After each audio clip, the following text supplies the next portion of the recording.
Minister, our economy, we're told, is growing 9%. We're back to full employment and our budget's back balanced. This is the time, I believe, to reverse, I think, what was the worst cut through the period of real difficulty and crisis, and that was the cut to single parents' allowance from 18 to 7 years, which was introduced back, was it 4 or 5 years ago. I'm very interested to know whether you'll do that, what the policy approach you will take in that regard. Those parents, those families are 230% worse off than the average. Their children are growing up in poverty. In homelessness, the lone parents make up 2/3 of the homeless figures, usually women. Will you support them? Will you change and reverse that policy, which needs to change now?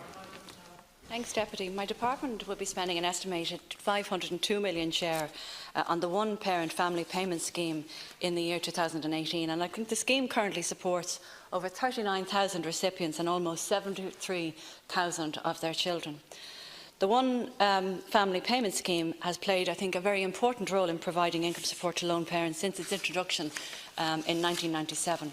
However, in the past, income support for lone parents was passive in nature and involved limited engagement by the state employment services with those recipients. And research shows that the work being done reduces the risk of poverty rate for lone parents by 3/4 in comparison to those who do not work. And that highlights, I think, the best way to tackle poverty amongst lone parents is to assist them into either education and then employment or directly into employment. And access to activation supports is vital to achieve this objective, and therefore it's imperative, I think, that the Department continues to engage with lone parents to assist them into good careers.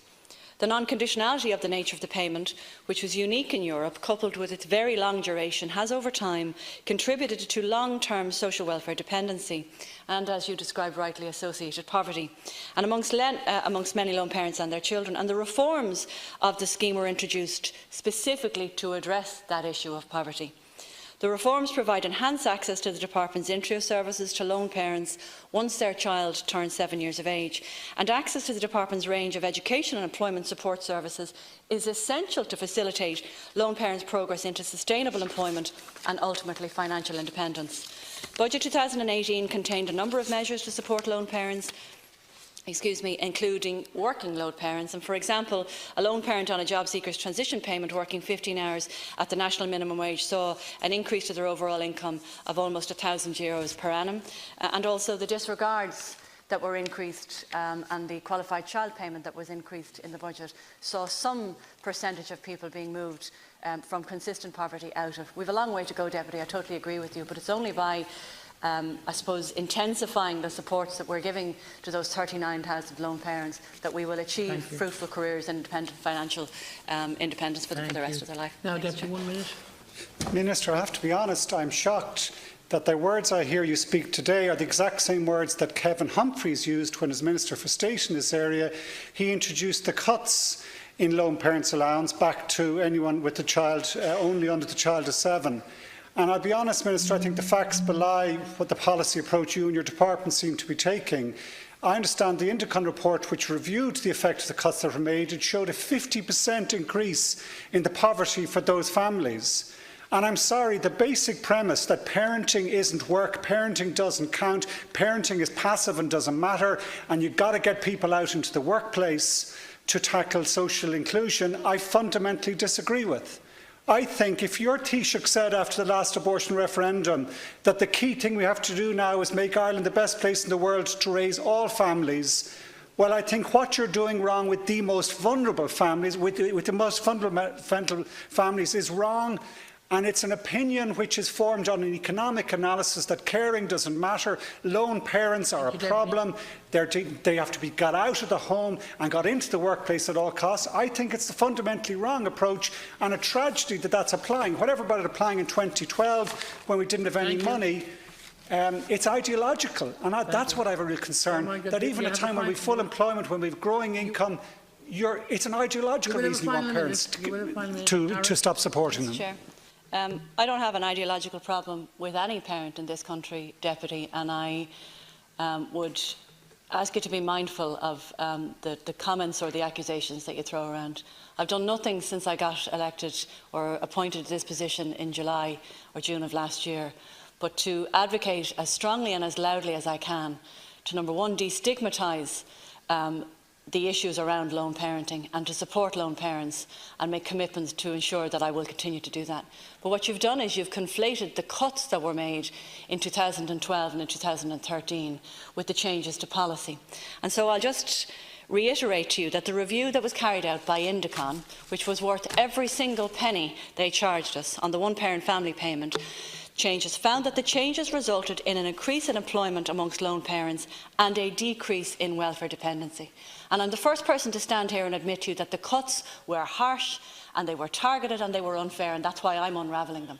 But please do not conflate the introduction of the new policy that provides supports, educational and both otherwise, activation with a pathway to employment, as anything other than a positive outcome, which was borne out by the Indicon report. The cuts were harsh and they will be unravelled. But don't conflate one policy with the Thank cut. you, Minister. I'm not personal this, it's purely the policy that I'm concerned about, and the belief that we should not be discriminating one parent against the other, and particularly not lone parents who are in need of most of support by this state, and not to say to them, and this is the ideological position that I agree with, that the way to do that is always through the paid workforce. I think it's right to us to leave the parents with the choice for that, and for those parents who don't enter the workforce to provide the supports that we gave as early as the 1970s, and which fundamentally transferred the experience of being a lone parent in this country. The policy you're applying, in my mind, is having a deleterious effect on lone parents and their families. All the evidence is showing that in terms of the homeless statistics, the poverty figures, the level of consistent poverty among children who are the children of lone parents. And this is not a huge budget issue in terms of numbers. The restoration, my understanding, might cost something like 40 to 50 million.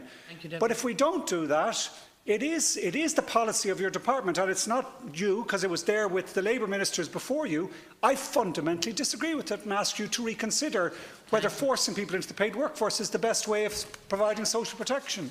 I think if I'm right in hearing you, what your ideology is that you're happy that lone parents are dependent on welfare, and so that they'll be financially dependent for the rest of their lives.